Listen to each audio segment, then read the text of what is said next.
Assalamualaikum warahmatullahi wabarakatuh.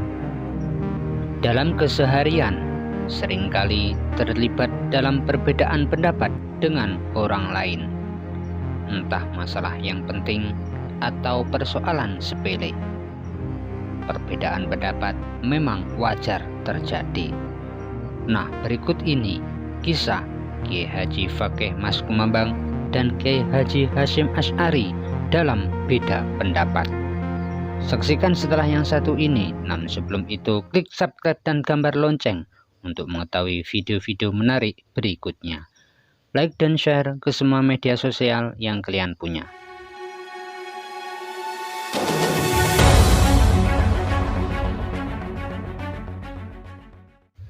Kiai Haji Fakih Mas Kumambang merupakan putra keempat dari pasangan Kiai Abdul Jabbar dan Nyai Nur Simah. Sang ibu merupakan putri dari Kiai Idris Baureno Bojonegoro yang masih keturunan Joko Tingkir. Semenjak Kiai Haji Fakih dalam kandungan, ibunya tidak henti-henti berdoa dan menghatamkan Al-Quran demi kesehatan dan keberkahan hidup jabang bayi yang sedang dikandungnya. Pada tahun 1857 Masehi, Kiai Fakih kecil lahir di desa Sembungan Kidul, Kecamatan Dukun, Gresik, Jawa Timur. Kiai Fakih muda mendapat bimbingan spiritual langsung dan pendidikan agama dari ayahnya, Kiai Abdul Jabbar.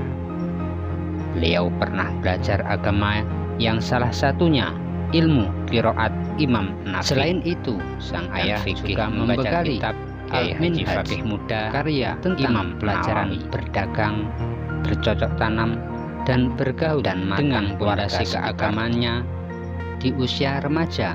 Setelah dirasa cukup umur, pengembaraan keilmuannya di beberapa pesantren, terutama di kawasan Jawa Timur. Pesantren yang pernah beliau singgahi adalah Pesantren Kebun Dalam Surabaya, Pesantren Ngelom Sidoarjo, Pesantren Sampurnan Gresik, dan Pesantren Langitan Tuban. Pengembaraan itu berlanjut hingga ke Pesantren Syekhona Khalil Bangkalan. Di sana Kiai Fakih mendalami ilmu fikih dan gramatika Arab nahwu shorof. Selepas dari Bangkalan, giroh keilmuan Kiai Fakih semakin membara. Beliau lantas melanjutkan ke pusat ilmu pengetahuan pada saat itu, Kota Makkah, sembari menunaikan ibadah haji pada tahun 1880 Masehi. Di Makkah, beliau belajar kepada Sayyid Abu Bakar bin Muhammad Syatok, Sayyid Umar bin Muhammad Syatok, dan anaknya Ahmad. Beliau juga belajar dari beberapa murid Sayyid Ahmad bin Jaini Dahlan. Dalam bidang fikih dan nahwu, beliau belajar kepada Syekh Muhammad bin Sulaiman Al-Makki, murid dari Muhammad Abid Al-Sindi dan Abdullah bin Hasan Al-Dimyati. Mengaji Sahih Tirmidzi di beberapa majelis seperti majelis Syekh Syahid bin Muhammad Babasil yang saat itu menjabat sebagai mufti mazhab Syafi'i. Habib Salim bin Jindan dalam Raudhah Al-Wildan mengemukakan informasi berharga perihal keberadaan kitab tersebut dan sanad milik Kiai Haji Fakih Mas Kumambang yang berjudul Hoyah Al-Amani fi Asanid Al-Syekh Fakih bin Abdul Jabbar Al-Mas Kumambanji. Kitab tersebut diperoleh Habib Salim bin Jindan dari Kiai Haji Fakih Mas Kumambang secara langsung di Surabaya. Pengembaraan keilmuan Kiai Fakih muda ini seakan-akan menapak tilas apa yang sudah ditempuh oleh ayahnya, Kiai Abdul Jabbar, yang dahulu pernah nyantri di pesantren Ngelom Sepanjang Sidoarjo dan pesantren Kedawung Pasuruan hingga ke Tanah Suci Mekah.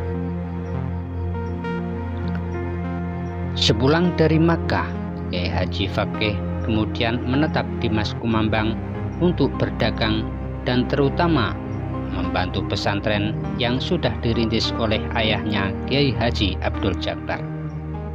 Sepeninggal ayahnya pada tahun 1904 Masehi, dalam usia 84 tahun, Pondok Paskumbambang yang sudah mulai dikenal dan memiliki banyak santri dari berbagai daerah kemudian dilanjutkan oleh putra-putrinya, terutama Kiai Haji Fakih Abdul Jabbar.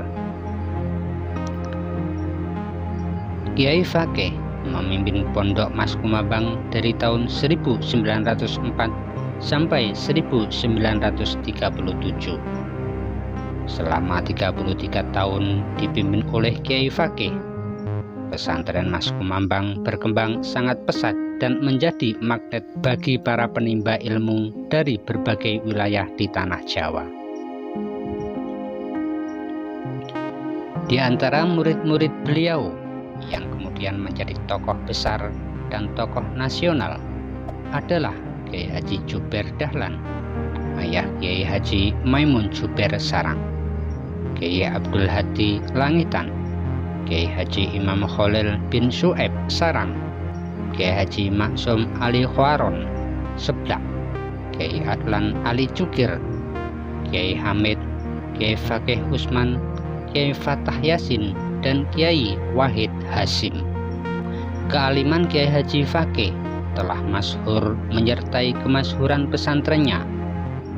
Popularitas itu terus menjulang tatkala beliau didaulat untuk mendampingi Kiai Haji Hasyim Asy'ari sebagai Rois Akbar dan Kiai Haji Fakih sebagai Naib Akbar Nahdlatul Ulama. Kalau kita acak riwayat kehidupan dua ulama tersohor tersebut, kita akan mendapati bahwa keduanya merupakan sahabat seperjuangan semenjak nyantri, baik ketika di Syekhona Khalil Bangkalan maupun di Tanah Suci Makkah. Kendati demikian, perjalanan persahabatan mereka bukan berarti mulus.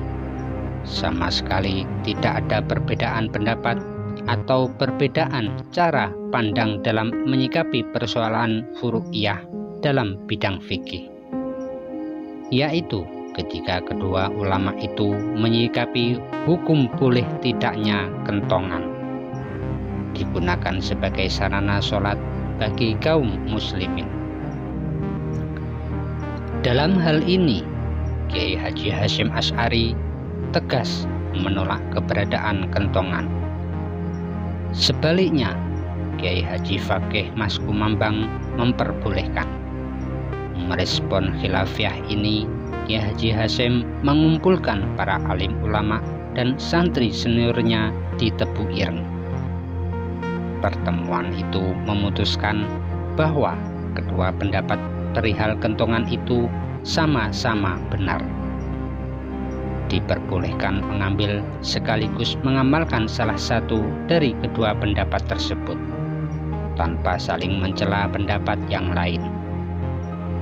Hanya saja Kiai Haji Hasyim meminta para hadirin untuk tidak menggunakan kentongan di Masjid Tebu Ireng.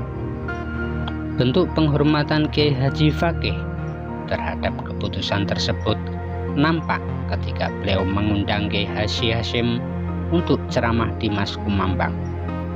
Sebelum kedatangan Kiai Haji Hasyim, Kiai Haji Fakih menginstruksikan kepada santrinya untuk menyembunyikan kentongan yang ada di masjid-masjid atau langgar selama Kiai Haji Hasyim berada di Mas Kumambang. Adanya perbedaan pendapat ini nyatanya tidak membuat kedua sahabat karib itu bercerai-berai.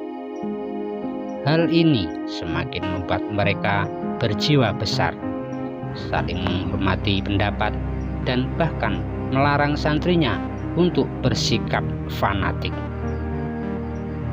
Nah, itu tadi kisah Kiai Fakih dan Kiai Hasyim dalam beda pendapat.